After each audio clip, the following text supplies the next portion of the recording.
Labadiena, su jumis laida Delfi tema yra žurnalistas Vaidas Saldžiūnas. Šiandien mes kalbame apie įspūdžius iš Bachmuto, karščiausios karo Ukrainoje vietos, vienos karščiausių karo Ukrainoje vietų.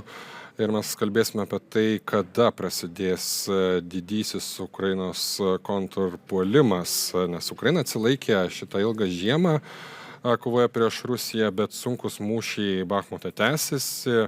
Ir čia apsilankė visai neseniai ekspertų grupė iš Vakarų, kurie vertino ukrainiečių rusų galimybės surengti tą didįjį kontrpuolimą, galbūt lemiamą šiame kare. Ir vienas iš ekspertų su mumis sutiko pasidalinti savo įspūdžiais, gynybos analitikas iš Lenkijos Konradas Muzyka, kuris kaip tik neseniai lankėsi Bachmute. Mes kalbėsime anglų kalbą. So, Konrad, good to have you here.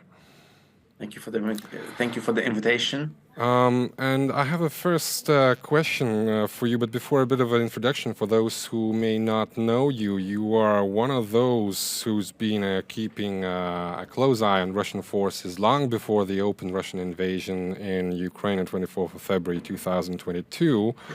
And you helped also to put a clear picture of what to expect. Now, recently, as I mentioned in Lithuania, and you with a group of other experts, like-minded experts, Rob Lee, Michael Kaufman, who was here in our TV show in December, you visited Bachmut, a city under siege. Now, I know there may be some operational security details about your trip.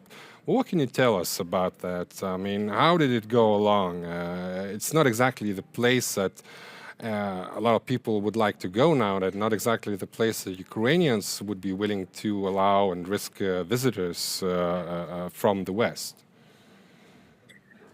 Okay, so just to remind you and your listeners, it wasn't the first time that we actually went to Ukraine. It was our second field trip. The first one we actually undertook in October last year, and we spent some time in Odessa and in the Kherson Oblast.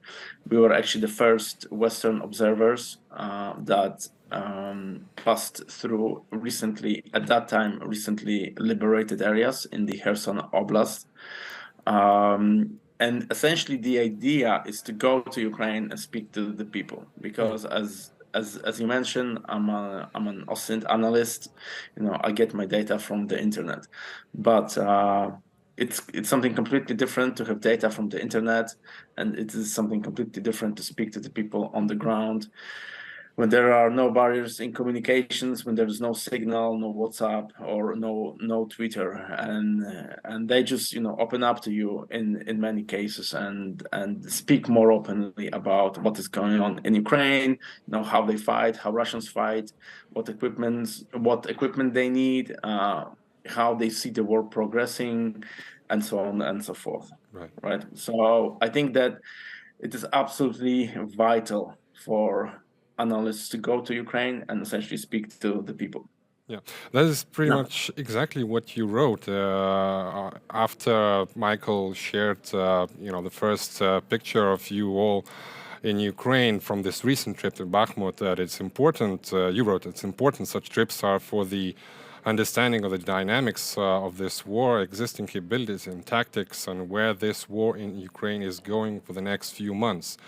So, what is it from this recent trip, that what you've seen, what you heard when you talked with the people, that you understood and found out in Bachmut, that's not being reflected at least enough on social media and analysis, generally from the official statements?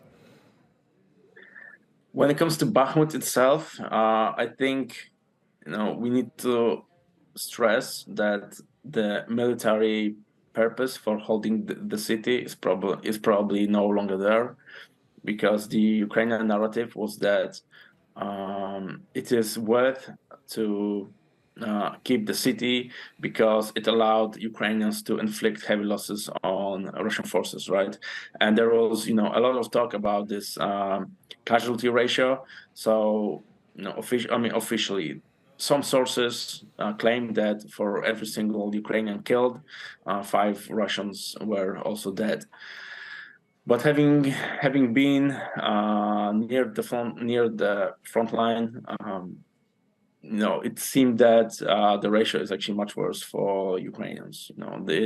It's probably closer to 1-2. In many cases, it's 1-1, and recently we even heard that in some cases it just flipped and it was 2-1. Okay, so the decision to hold on to the city probably has no military reasons behind it, and it's mostly a political decision of some higher ranking officers or politicians just to hang on to the city at all costs. But definitely there is a growing concern among Ukrainian soldiers, and that's not something that we got from this trip only, but in social media many of them voiced their concerns about the purpose of holding onto the city and suffering very heavy casualties as a result. Well, you mentioned yourself. I was going to ask sort of this question about the reasons for holding to Bakhmut. You mentioned maybe it's sort of a place to bleed Russian forces. It's like a Verdun of Ukraine at the moment, and prepare for Ukrainian counteroffensives, to prepare the forces, the fresh forces. But can it be so obvious? You mentioned that there are political reasons, but the political reasons still have to be based on some military advice, and Ukrainian political government has been following the political advice since the start of this open warfare so far. And this is sort of does seem to be rather illogical than if the soldiers are complaining that the city has no strategic value anymore and they keep dying, and for what? So what can be the real reason, do you think? I mean, President Zelensky visited Bakhmut in December, I think, and straight after this trip, he went to the United States, and I think in Congress, he handed out a Ukrainian flag that was taken from Bakhmut. Okay, so there is a symbolism to defending the city, and it seems to me that the symbolism, this Ukrainian flag, is just overcasting sound military advice. There is also, I mean, something that was also reported in the press is that President Zelensky it's not necessarily in conflict with the commander-in-chief, General Zaluzhny, but it's clear that the two men do not really go along well, to put it this way. Now there is also General Syrskyi, the commander of the Ukrainian ground forces, and he's President Zelensky's protege. And just to recap, there was a meeting actually last week with the three gentlemen, and officially a decision was made to hold onto the city for as long as possible. So, I'm not really sure to what extent General Zaluzhny's presence on this meeting was just to affirm and confirm with his presence the decision that has already been made between President Zelensky and General Syrskyi. But that's just my interpretation of the events. Right. It's a bit speculative, but it would also, follow the pattern of Ukrainian politics and the conflict between Zaluzhny and Zelensky. So, there are definitely some grounds to believe that this may have been indeed the case. Okay. Well, this seems to be what you're saying, seems to be a rather risky strategy to hold on for symbolical value. The official explanation for that is, even today, official explanation is that it buys time to prepare Ukrainian forces for this big counteroffensive. Now, let's talk about that big Ukrainian counteroffensive everybody is expecting. What do you think is, first of all, critical for this counteroffensive? We talk a lot about ammunition and its shortages, about Western tanks and minefields, about Russian mobilized mass versus technological superiority in some cases on the Ukrainian part, about the role of the air support and the lack of it. The weight of those factors are obviously different, and put together they mean everything, or a lot at least. But realistically, one or the other factor will be critical. What do you think? I mean, am I supposed to just list one, the No, most no, important, definitely. or It's not like it's not a gold and silver and bronze medals. right? So I would say ammunition and training. These are the two things that I would say are the most important right now. We know that Ukrainians are preparing their forces for a counteroffensive. It was reported in October that Ukrainians were preparing 3 army corps, which are presumably to lead the charge on Russian positions. Three We army don't really. corps, is that how much of forces? So we are looking. So each corps should have, about 4 or 5, about 3 or 4 maneuver brigades, plus additional artillery forces. So we are probably looking at about 20 to 25,000 men per corps. So we should be looking at about up to 75,000 men, assuming that all of these corps are actually manned or fully manned. Okay, but obviously Ukrainians need ammunition. I would imagine that one of the reasons why Ukrainians are now suffering from shell hunger and the shortages of ammunition is because at least part of that is actually moved to these new army corps that are now being prepared, and ammunition is actually being put aside and prepared for this big push expected in the spring or summer. Yes, but definitely training, because the training that the Ukrainians are getting, those who are sent as replacements to the front line, is simply not good enough. Ukrainians spent about 4 to 6 weeks on training ranges, and I'm talking about the guys who have no prior military experience, and this is simply just insufficient. I know that that's the situation essentially. Okay, when you have no reserve forces and you have to have men on the front lines, then you will obviously short the amount of time they spend on the training range. But another thing I think is very important to highlight is that the current war in Ukraine is a war of reservists. Okay, so the core of both armies, both Russian and Ukrainian armies, that was there before the outbreak of the war started in February last year, is no longer there. It no longer exists, because these guys are either severely wounded or they are dead. Okay, so essentially the war is now run by reservists, which has its implications, because the combat effectiveness is not there, or is not as good as was a year ago. The ability of the forces to innovate and to take the initiative is also hindered. Although my understanding is that Ukrainians at the lower echelons are very good at innovating, and they have really created some great solutions for the conduct of their operations on a very tactical level. I'm not so sure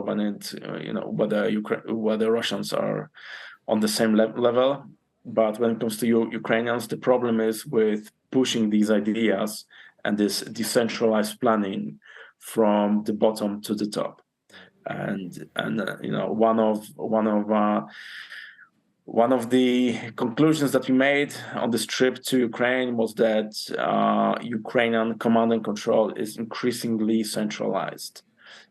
It actually, Ukrainians appear to be pushing the lessons that they learned from NATO aside, and now they are reverting back to this old Soviet mission command and control structures, where the planning is very centralized and it's very heavy-handed.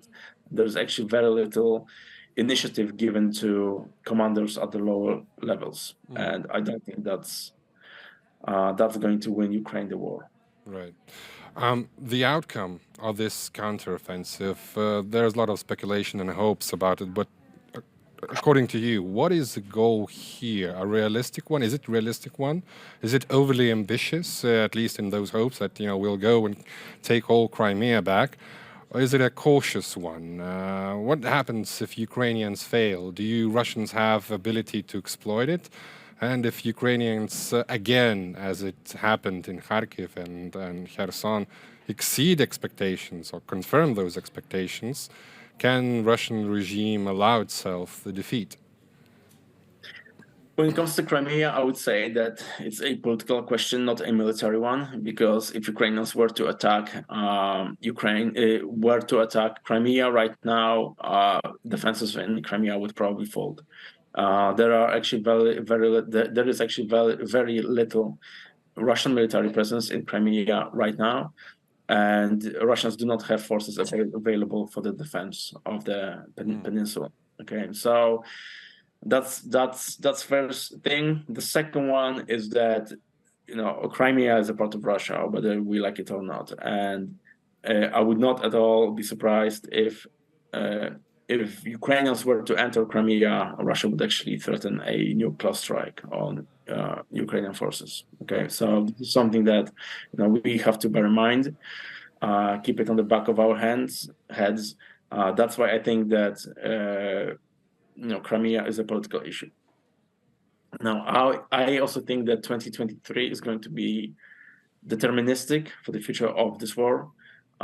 If Russians are defeated on the battlefield, if Ukraine conducts, one or two big counteroffensives, and if Russians suffer operational and strategic defeats, then that might indicate that there will be a general collapse of Russian forces in Ukraine.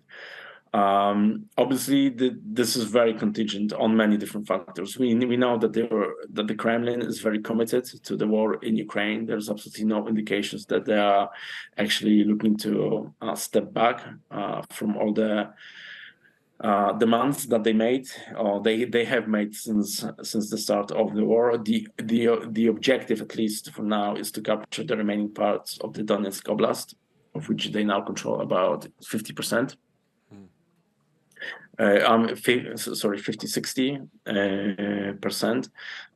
But we also know that the force that they have committed the number of forces that they committed so far is insufficient. And there has been a lot of speculation about the second wave of mobilization to generate additional manpower to be sent to the front line. So far, this hasn't happened, at least officially. Although most likely additional men are being called up, but this is not a big wave. It's mostly to create replacement forces or something like that. Now the biggest problem that I have now is that I'm not really sure where a part of the Russian forces are. Okay, because we more or less know where Russian forces from Western military districts are deployed. We know that Wagner is leading the charge in Bachmut, but we know that Southern military district forces are deployed in Kherson and in Zaporizhia Oblast, but we don't know where Central military district and Eastern military district forces are. We don't know whether they are actually being trained for a Russian offensive, to come spring or summer, or we don't know whether they are actually kept as a reserve force. And if there is a Ukrainian counteroffensive, then these forces would actually be deployed to counter Ukrainian actions. Probably we are missing tens of thousands of Russian soldiers, and which we don't know where they are, which is incredibly frustrating from open source analysis point of view. Our time is running short, so in the end, I probably would inevitably ask this question. You obviously know that there are always analogies comparing previous wars with the current ones, and those analogies are never 100% correct. But some empirical lessons can be of value. For instance, Korean War. The first year of fighting was intense, and then there was a talk about truce and 2 years of bloody, sluggish fight without significant change, and in the end, the ceasefire. Or Vietnam War, when the US lost in the home front and withdrew its forces from South Vietnam, and then North Vietnam launched sustained attacks and prevailed in 1975. What those examples can tell us here, those or others, when we hear more about the stalemates, if counteroffensive fails, if one army clashes another and there's a stalemate like in Korea, or when there's a limit of Western support that it will end eventually, and we would have a situation like in South Vietnam when eventually the opposing forces prevail. What is your insight in that? Okay, so we are already in the, let's say, second half of this match, to put it this way. The first half was in 2014 and 2015. Now we are in the second half, I would imagine. And as I said, this year will be deterministic for the future. If there are no big frontline changes, if Ukrainian counteroffensive fails to deliver any meaningful goals or objectives, then are we very concerned about the future of Ukraine? Simply because what I'm hearing from different states is that there is not much actually willingness to. I mean, there is willingness to support Ukraine, but it's very politically contingent, right? We have elections in the United States coming up next year, which could have a massive impact on the future of Ukraine. Because let's remember that if it wasn't for the United States, Europeans would not be able to actually sustain their support for Ukrainian forces. So, unfortunately for Ukrainians, their future does not really depend only on them, but their willingness to fight and their willingness to take the territory back is obviously key. But there needs to be a sustained and very well planned to support Ukraine in the long term. And I'm not talking about next to 1 or 2 years, but I'm talking 5 to 10 years. Right. Thank you, Konrad. Mes kalbėjome su Konradu Muzyka iš Rohan Consulting analitikų. Tikėkime, kad jo prognoza, kad šie metai Ukrainai bus lemtingi ir pergalingi, išsipildys. Ačiū Jums, ačiū žiūrėjusiems ir likite sveiki kitų susitikimų.